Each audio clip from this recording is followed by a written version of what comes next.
In the beginning, Shrek met Donkey. Ah, thank you! No! This is gonna be fun. We can stay up late, swapping manly stories, and in the morning, I'm making waffles. Gotcha! Then he saved Fiona. What kind of knight are you? One of a kind. He met the parents. You can do this. But I really don't want to be here. And befriended Puss in Boots. Hey, look, a little cat. Look out, Shrek! He made Artie a king It's yours if you want it, you know. and became a loving father. I smell Shrek Jr. And in the final chapter, his world flipped upside down. It's me, your best friend. I've never seen you before in my life. Do I know you? Scott? Shrek, actually. But through it all, he continued to win us over with that classic ogre charm. Join us as we shine the spotlight on one of the most beloved animated characters of all time. Thank you very much. I'm here till Thursday.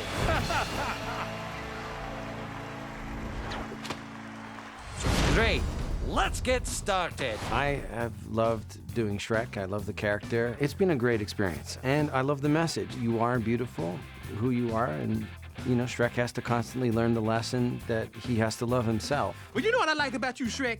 You got that kind of, I don't care what nobody thinks of me thing. I like that. I respect that. I always say that Shrek is the Tony Soprano for kids because he's a character that's allowed to be frustrated and angry, but at the same time he's very funny and he's very charming. Can't we just settle this over a pint? Shrek is just universal and timeless, and everyone, no matter who you are in life, has experienced feeling like the outsider. And Shrek is the quintessential outsider. What you got against the whole world anyway, huh? Look, I'm not the one with the problem, okay? It's the world that seems to have a problem with me. Shrek's every man. I think he's every person. I think we all wish we were more handsome, less smelly, cuter, taller, skinnier. And so I do think that he does sort of represent each and every one of us in terms of who he is and what he wants to be. I'm an ogre. You know, grab your torch and pitchforks. Doesn't that bother you? Nope. Even though he's not the character that necessarily has the most laughs and the funniest lines, he's the character that grounds the entire series. And you know, I think it's his emotional journey throughout the films that I really identify with. You know what the best part of today was? I got the chance to fall in love with you all over again. Ultimately, he lets the walls down and accepts who he is. And when he does that, he finds true love. He's rewarded for taking those walls down. It's a very powerful allegory. I was hoping this would be a happy ending.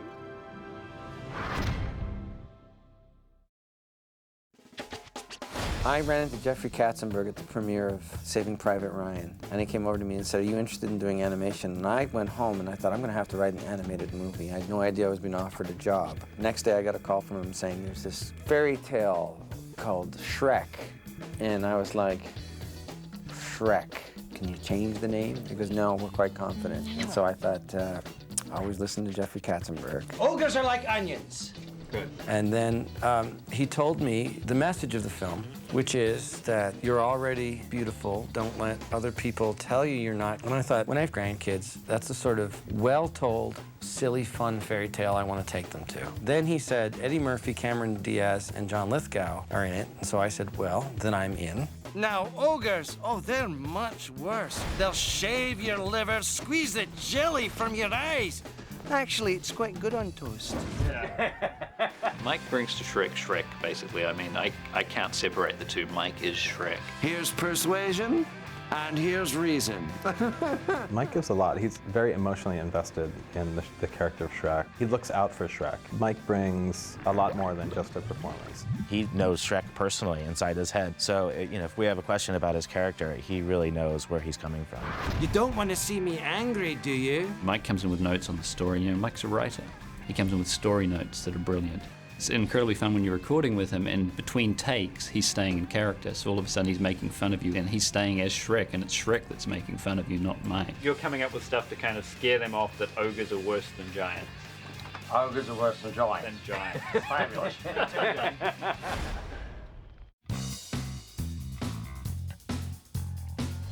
Mike is at his best when he can create a character and step into it. And when you cast Mike Myers in a role, I don't think you get Mike Myers, you get one of this plethora of characters that Mike Myers is or can create. Better out than in, I always say. It's a gift. The thing that was incredible about Mike, you know, when we cast him for his original voice. And we recorded the movie and started animating it and using his voice. And I showed him the movie when it was up on the reels for the first time. And when the lights came up, he said to me, you know, Jeffrey, I have to say, I love this movie. It's a privilege to be in it. I think you've made something that is classic. I'm proud to be a part of it. Eddie's brilliant, Cameron's brilliant, John's brilliant, and I'm boring. And he said, I want you to give me a chance to create a voice that in that character, now that I understand the movie, now I can see what it has, the whole movie. And Mike said, I can give you something much better. Let me create something for you. Come on, donkey, I'm right here beside you, okay? I just felt it was missing something, and I think what was missing was the connection to my childhood.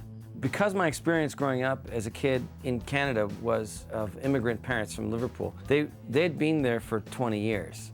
So that accent, a lot of the corners had been rounded off. And I felt that it was important to not focus on the accent so much, but on the spirit of being a little kid and having the stories read to you. You were expecting Prince Charming? And in having Shrek be British, I could have a connection to my British childhood. And I asked them if they wouldn't mind if I could do it again with that connection. And they graciously and generously allowed me to do that. And I really feel that I got to dig into sort of the little kid part, you know, that's important for a fairy tale. Oh yes, it's an enchanted forest. There's something that is noble about it and timeless about it. And then, you know, with his sort of wicked sense of humor, you know, and his little twist on it, it just worked. Let me put it this way, Princess. Men of Farquaad's stature are in short supply. And I got a wonderful letter from Steven Spielberg saying, Dear Mike, thank you so much for caring, and thank you so much for insisting on it being better. And later on, I found out how much they'd spent on it. Ouch. But I wish they'd told you, but they didn't. And in many ways, I guess I'm glad they didn't. What Mike did is that he understood and saw the heart and soul of the character of Shrek and created a voice, which we then molded our physical character around that voice and then gave it life. And the wonderful qualities and lovability of that character, because, you know, certainly to look at, he is no dreamboat. Hey, you! But what Mike did is both the words and the way he made those words come to life gave Shrek his heart. One of a kind. There you go, that's the one. Originally, they were thinking about doing Shrek as computer-generated characters over a live-action background, which was actually going to be models and miniatures shot on the stage. Can somebody come in here and work on Shrek, please? Shrek's character had to be changed many, many, many times.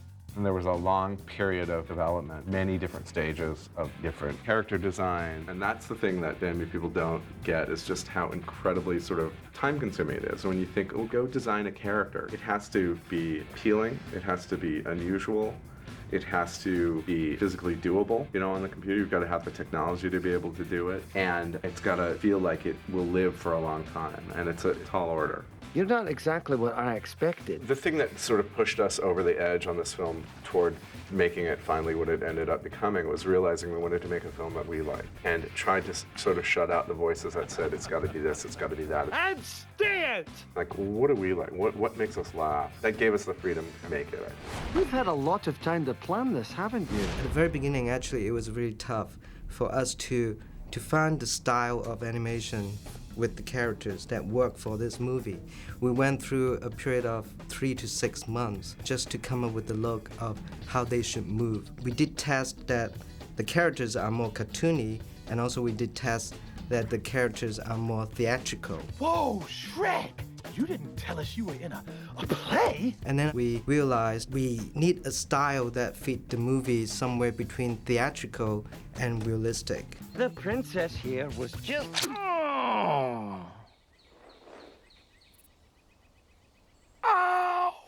I think the animation is somewhere between an animated cartoon and live action. There's moments even when I'm looking at the characters where I forget that they're animated characters. There's expressions that the characters get where at times I just look at them and I believe that they're real people. I believe that they have real feelings. Shrek, hold still!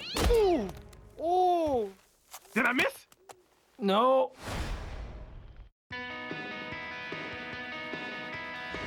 The thing about Shrek is that at the bottom of it, they're still all stories about us, and I think that's what's so cool about the Shrek franchise. If you look at all the stories, every single film is basically a story about him making his own mess and cleaning it up. Ah!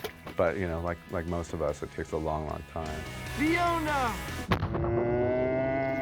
Where did we find that guy? In Shrek 1, Shrek was an ogre who had to learn how to love himself and learn that people actually can love an ogre for who he is. In Shrek 2, he had to learn how to be part of a family. And in Shrek 3, he had to learn how to accept responsibility. So we looked at his journey in life, compared it to ours, and thought, well, you know, sometimes life takes you full circle right back where you started from. In the fourth and final chapter, we thought, well, you know, perhaps he could go full circle, and through all this hustle and bustle of life, he's lost himself a little bit, which in many ways parallels a lot of people's life journeys. I used to be an ogre. Now I'm just a jolly green joke. And everyone, he just wants to get back to that swamp. And what I thought was interesting about the final chapter is he made it. He's back at the swamp, and he's surrounded by the people that he loves and people that love him, and he's not satisfied. And again, it answers that question, what happens after happily ever after? Like, Shrek should be living happily ever after, and he's not happy. And so I think that was like a really interesting midlife crisis for Shrek to be going through. And it seemed like a natural evolution of his character. And beyond that, there's a very relatable thing that people think about of like, what if life was different? What if I didn't get married? What if I didn't have kids? What if I didn't have to work every Saturday and Sunday? Sometimes I wish I had just one day to feel like a real ogre again. But we, of course, see through all his grumpiness, there's a lot of love there. And finally, he realizes he's a part of this community. He realizes everything that he's acquired, and he learns how to appreciate it. I think much like our own lives, as we grow, Shrek has done this, and I feel like it just feels like the perfect ending for all the Shrek movies.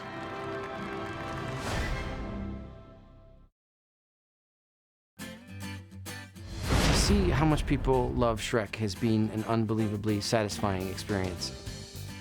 What kid doesn't like Shrek? You won't find one kid that will say, "Eh." Do the roar. I'd rather not. Do it. The weird thing about being Shrek and little kids coming up to me is that they will say lines back to me that I don't even remember having said. One time, a little kid came up to me and said, "It's on my to-do list." You didn't slay the dragon? It's on my to-do list. Now come on. And I was like, I have no idea what you're talking about. And they go, you know, Shrek. Yes, I do remember him saying that. It's just a joke. It's been an amazing experience, and I think it's a classic. I think it's a fairy tale classic. So I'm very, very proud to be associated with it. I think at the center of Shrek is a very big heart. He, in the end, is a very gentle and wonderful character who on the outside acts like a big, green, terrifying ogre, and yet you come to understand that inside is someone of extraordinary compassion with a very big heart. Oh, come here, And they lived happily ever after.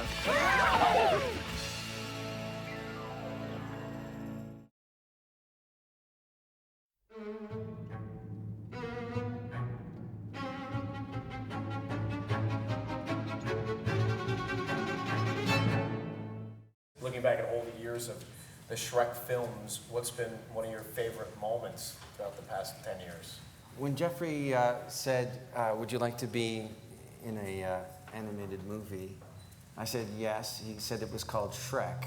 I said, that's the worst title I've ever heard in my life.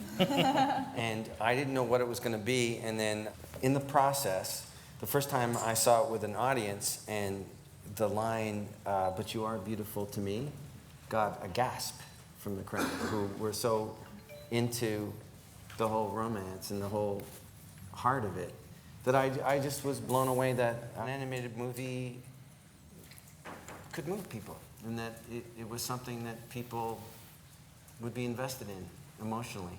And I think that's been the most satisfying thing for me. Eddie, what's been the secret to success for Shrek? I think it's really funny and very well made. Hold on, I just went on for 15 minutes. Well said. I wish I had done that. I really do think it's that simple. It's really well made, and it's very funny, and it's smart, and those things add up to hits sometimes. And Cameron, we talked about when you were on Idol, the emotion in this one. It goes back to the roots of the beginning a little bit, doesn't it? Yeah, I think that since you get to see true love happen all over again for the first time between Shrek and Fiona, because they get to find one another. It's the moment that you're talking about, your favorite moment from the first movie, that you get to experience all over again, because we get to take the journey with them of finding that love again. It's not that you open up on the two of them sort of in routine of a life that they've taken for granted, or Shrek has for sure, and then you get to see him journey back through trying to regain and find his true love, and that ultimately it's just a beautiful, lovely story, and you get to fall in love with Shrek and Fiona all over again. Antonio, how much fun have you had making these movies? A lot, actually, and unexpected, because I came to this country without speaking the language. The fact that they called me just for the use of my voice was very, very surprising. Fun every time that I have been actually on recording sessions, and I still do have a lot of fun. And also, you asked before about memories. I remember when we opened in the Cannes Film Festival that is happening right now, and you see the whole entire intellectuality of Europe in a movie theater, interrupting the movie with applauses for 12 times. It was kind of stunning to me, beautiful moments that we have had in promotion all around the world, the whole entire team. The 4 movies of Shrek actually, sometimes even playing against pop culture, became pop culture itself.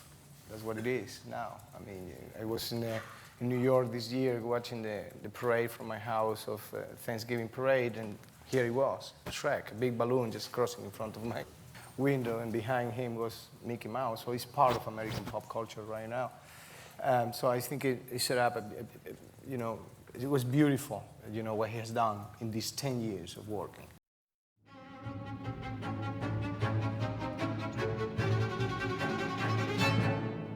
I remember a couple of times a woman came to me once in a supermarket with a little kid. He was like 5 years old, and she said to him, look, this is Puss in Boots.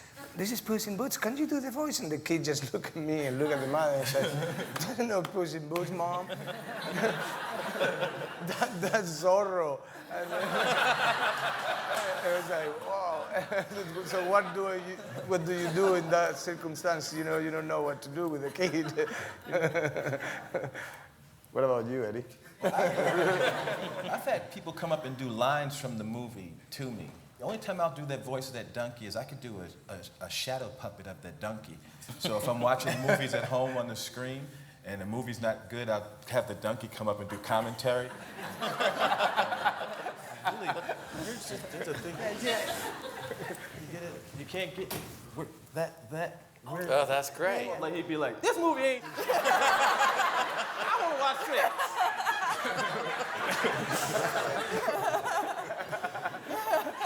I have it mastered in the home theater. I could do it. Sometimes I take the Shrek ears, the little green ones, and I have this shadow of me and Shrek, and I've had some wild times in the house.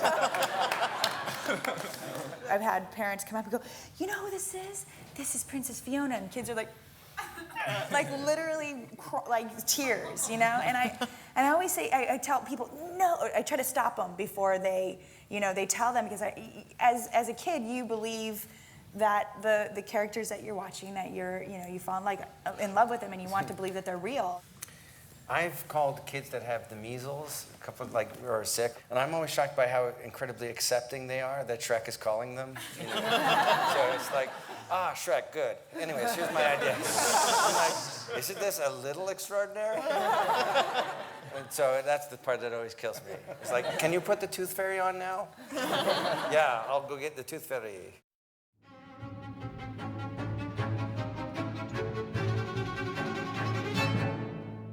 You know, for me, Fiona's always been a warrior. You know, I've always seen her as that. She's been a warrior of love her whole, you know, through all of these films. What she's worked for, what she's fought for is the love that she has for herself and the love that she has for Shrek and her family and her friends. And so she's always been a warrior. It's just in a different tone for this film. And her responsibilities are a little bit more obvious as far as, you know, the resistance. But you know, she's always been a warrior to me, and that is part of her nature, and it has given her all of the things in her life that she values. Mm-hmm.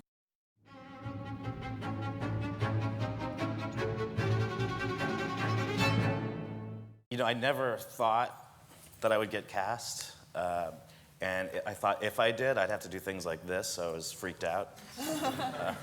I never thought I would, but of course, you know, I would like to be part of this like amazing talent. So Walt did most of the voices for all of us, I think. Yeah, and he's I don't know how good of a Fiona he does, but Mike, yeah, we shared some moments eye to eye. He's not as purdy as you are. What about my accent? How do you do my accent? Actually, I did. You know, in Scratch, I played you a lot. So do it. Do it right now. Feed me if you dare. I was so happy when I heard it was him because he's brilliant at it. If somebody else came in and did it, I don't think it would have had the same resonance as Walt doing it. It's his character, you know. I didn't realize he had done it until I saw the movie all cut together, and I was like, "Ooh, he's doing Rumpelstiltskin." That's Walt. I was blown away by it.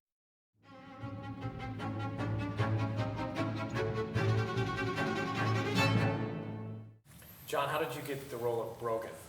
Well, I don't know why the character I play on TV would necessarily lend itself to be the first choice to be an animated character, but I honestly can't believe I'm sitting up here. They were still kind of trying to figure out what it was going to be, and was it going to be a love interest or a rival or something? We weren't really sure, and I was like, I don't care. I just want to be a part of this. I've loved this in the last 3 versions of this, and went and saw all of them in the theater like I was a 13-year-old. The pure fan of me was like, I don't know, I'll go play somebody who talks backwards on top of his head and turns around. I don't even care. The fact that they were able to kind of work with me and my sort of personality and sort of create this person who's sort of this cheerleader of sorts was fun to do. Craig, was playing Cookie fun for you? I didn't know I had an ogre side, so that kind of helped out. But it was a good time. We got in there with Mike Mitchell, who just kept developing, playing, and you know, she came out like, okay.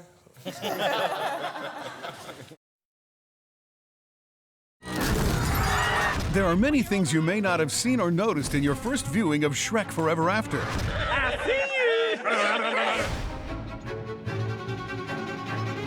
Shrek Forever After features an all-star cast of returning voice talent. Mike Myers, Eddie Murphy, Cameron Diaz, and Antonio Banderas. And Larry King as Doris. He looks just like you. Regis Philbin as Mabel. Looks like you forgot the candle. John Cleese as King Harold. This is madness. And Julie Andrews as Queen Lillian. Just because you're an ogre doesn't mean you have to eat like one. And new star talent, including John Hamm as Brogan. That's quite a friend you got there. Craig Robinson as Cookie. Get them while they're hot. Jane Lynch as Gretchen. Works on me. Ryan Seacrest as the father of Butterpants. How about one of those famous Shrek roars? And Lake Bell, Mary Kay Place, Kristen Shaw, Meredith Vieira, and Kathy Griffin as the witches. You call this guy a bounty hunter? In the tradition of the previous Shrek films, many of the filmmakers also provide voices for the characters. I love it. I love it. Director Mike Mitchell voices one of Rumpel's witches. Maybe we could hire a professional bounty hunter? The tour guide. And Butterpants. Hear the roar. Head of story Walt Dorn voices. Rumpelstiltskin. And Creecraw. Anyone who knows Fiona knows this stuff ain't gonna work on her. Shrek story artist Cody Cameron voices the 3 little pigs. They have lollipops. No, I ate some. But What, you didn't share? Well, you didn't share with the croissant! And Pinocchio. Sayonara, termites! Hello, acne! Executive producer Aaron Warner voices the wolf. Yes, Mr. Stelskin. And Shrek 2 director Conrad Vernon voices Gingy. During development of Shrek Forever After, the filmmakers brainstormed many ideas to add into the final chapter of Shrek. Magical transactions are my specialty. One early story draft included a flashback sequence of Shrek during his teen years. Ooh, nice one. Originally, Brogan was named Nimrock, or Charming spelled backwards, and was intended to be a love interest for Fiona. Eventually, the filmmakers renamed him Brogan, and he took on the look he has today. Fate has delivered us a comrade in arms, and for that we are thankful. Rumpelstiltskin also went through quite a transformation during the character development process. Have I been waiting for you? First seen in Shrek the Third, Rumpel was originally reconceived as a character with a rat-like face and tail. Yeah, I've heard enough of your toot-toot-toot. You bullet! Eventually, the character design team decided to dial back the animal traits, and they settled on a more human look. You know, actually not a bad idea. In fact, they even used art director Max Voa's chin as a reference for Rumpelstiltskin's final design. Didn't they look bigger in the catalog? While the Pied Piper has no dialogue in the film, his music numbers are performed by Jeremy Steig, renowned jazz flautist and son of William Steig, the author of Shrek. In order to make the ogre dancing sequence look authentic, the filmmakers shot reference video of a professional dance troupe. The choreographer of the dance number was Michael Rooney, son of legendary actor Mickey Rooney. Ooh, yeah! Cook is bringing the heat out the kitchen. Shrek Forever After also features many tributes to the original film. Yeah! Waffle! Shrek's villager warning. This is the part where you run away. This is the part where you run away. Puss in Boots' signature motto. Feed me if you dare. Fear me if you dare. And the Fiona bird explosion.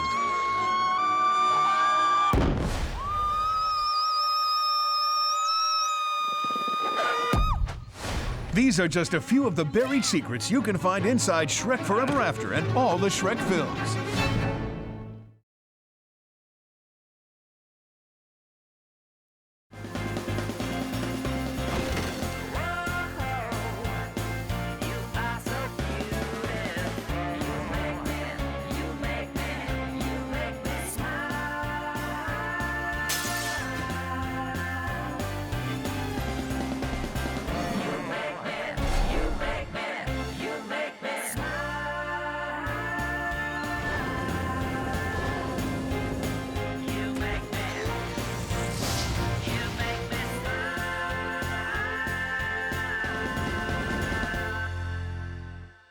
At DreamWorks Animation, our goal is to bring great stories to life with great characters that you fall in love with. But being a CG animation company, technology is essential in achieving that goal. Great storytelling is all about putting really great tools in the hands of our artists, and that enables them to bring to life visuals, telling that story in a way that continue to delight audiences, surprise them, and continually aspire to do something that is never before seen in filmmaking. Finally, the moment we've all been waiting for. With Shrek Forever After, we're going to see Shrek's world in a way that we haven't seen before in 3D. And having the power of technology behind this meant that we could see more hair, see more fur, richer environments, and have that together in such a way that really brings to life in stereo the Shrek world like we've never seen it before. People universally all over the world love Shrek. And Shrek Forever After is as emotional as it began 10 years ago when Shrek was just finding out what his self-worth was and how, even as an ogre, that he actually could find love and friendship. And then he became a family man, and you see him routinely changing diapers, going through what many fathers go through. So in the fourth Shrek, we thought about a lot of what-if questions. What if Shrek never met Fiona? What would that be like? So it was like Shrek's journey come full circle. Shrek and Donkey on another whirlwind adventure. We had an opportunity to take the whole franchise and kind of turn it on its side. We've definitely looked back at the past movies and came up with new ways to take it even farther. On Shrek, there were a lot of things that our director was pushing for us to have in that film, one of them being global illumination. And it's something that the computers weren't fast enough and we didn't have the software yet to do that. And then by Shrek Forever After, You know, we're using extensive use of global illumination where light is bouncing around and you're seeing that interaction and interplay. And it really adds a lot of depth to the scenes and the shots where you'll see more of a realistic lighting effect that way. Wolfie, my angry wig. Hair has always been one of the challenges that we've had on each one of the films, and it's evolved quite a bit from Shrek 1 to Shrek Forever After. On Shrek 1, hair was incredibly difficult to do. It took a lot of compute power and tool sets that we hadn't fully evolved at the time. And so Fiona's hair had to be a single braid. Even making it sway as she walked took tremendous effort. In Shrek Forever After, we took everything we learned and we figured out a great way to come up with believable flowing hair for Fiona. So she appears in this movie as sort of a warrior, princess, Amazon leader of the Ogre Rebellion. And really to give life to that character, we let her hair down quite literally. She has this long, flowing, curly hair. It's the most challenging kind of hair design we've ever done. Fiona! Where did we find that guy? Artists not only expect technology to change, they demand it.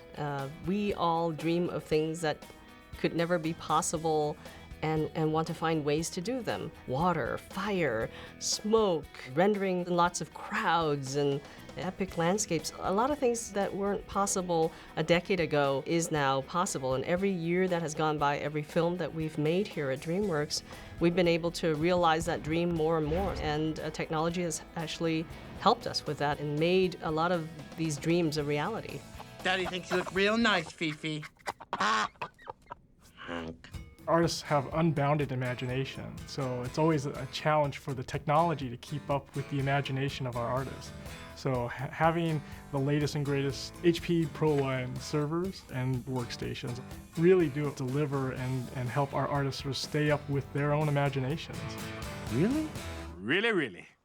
Just having faster machines allows us to be more creative. So when we can get things back quickly or work in real time, we're able to push the creative a lot farther. What they want to see is interactive performance where they're able to feel the machine respond to their commands effectively faster and faster. They don't want to wait. You want to stay in that creative flow. So having the processing power of Intel cores behind us really helped us achieve those creative goals. I didn't know we could do that. We're often working between here and Northern California at PDI. And I'm not able to physically be at an artist's desk up in Redwood City when I'm in Glendale. I need to know that they are seeing exactly what I'm seeing for that collaboration to work. What we envisioned with Halo was to have full participation in virtual collaboration settings in the same way that you and I would have a face-to-face talk. It's fundamentally changed how we feel as one company across these geographic bounds. And we can give notes and direction to our artists confidently, knowing that that's how we're going to see it when it comes out at the end on film. Nice. However much power we have, the artist will always find a way of using it up. Shrek Forever After really pushed our computational sort of infrastructure to the limits. If I look over the sort of history of Shrek, the original Shrek started at 5 million render hours. Right, the Shrek 2 was at 10, Shrek 3 was roughly at 20, and this one pushed all the way to 46 million render hours. In a comparable scale, you're looking at 9 times more than the original Shrek. Wow! So we haven't shortened the time available to actually create the movie, but in that time, they're now doing more rendering and rendering more elements, so the scenes are more complex. And in the end, the quality of the movie is much higher. And they lived happily ever after. Seeing the Shrek franchise really through the eyes of technology is kind of breathtaking. If you go back and you look at how from 2001 to 4 to 7 to 10, through these 4 films, you can see the extraordinary rate of innovation that has gone on. Having the best tools, the best technology to put in the hands of our artists, that's what empowers them. The computer is the paintbrush, and it is the way in which we tell our stories. And Shrek is a wonderful representation of that. Thank you very much. I'm here till Thursday.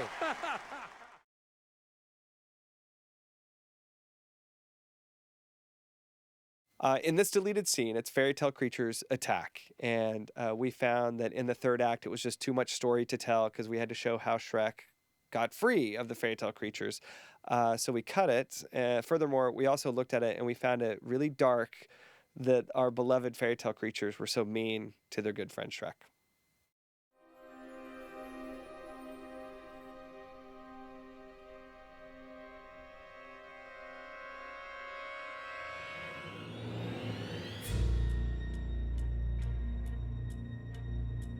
Donkey?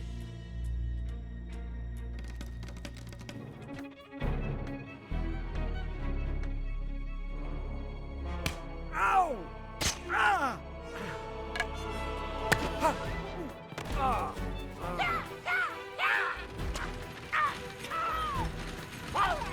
JJ?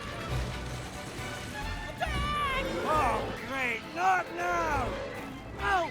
Oh! Can you... Oh, did you call off your cookie? Oh!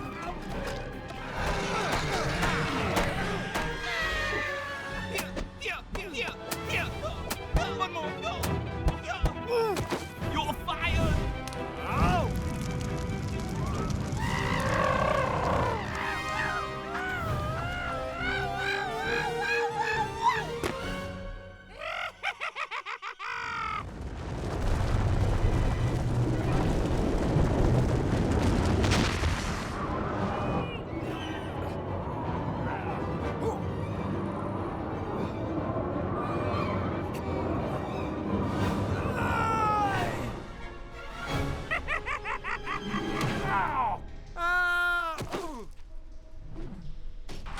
Shrek, look out! It's a trap! Really? Move it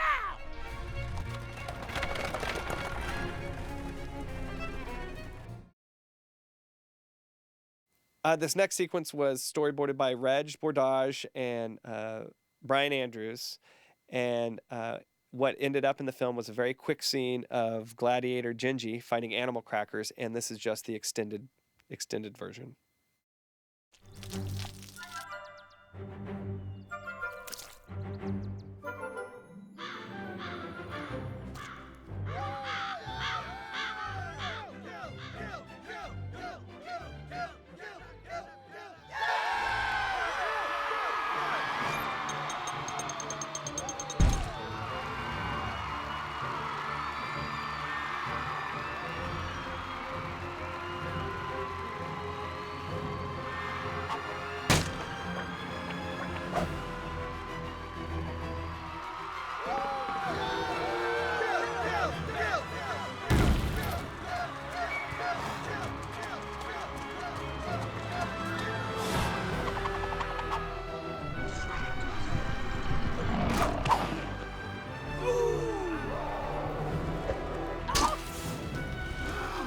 Gingy?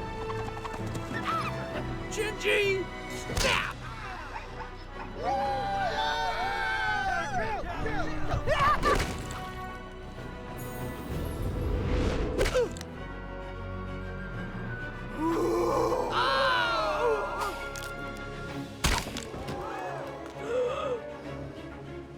Unhand me, monster! What are you doing here, Gingy?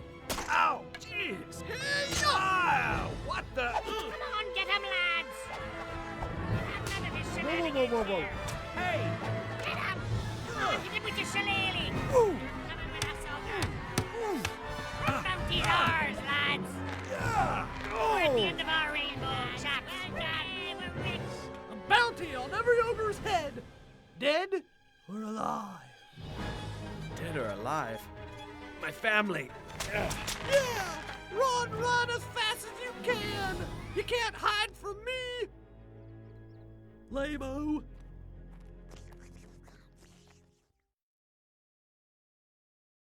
This was a scene only in storyboard form, storyboarded by Walt Dorn, and we just wanted to see what would it be like if Rumpelstiltskin made a deal with another fairy tale personality. Hela made a fool of me in front of my entire kingdom. I've been lampooned in the streets. I've been humiliated, duped. I need the respect of my subjects back. Respect of your subjects. That's a tall order. I'll grant it for, say, Everything you're wearing.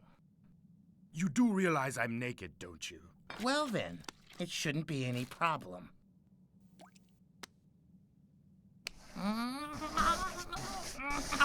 Done!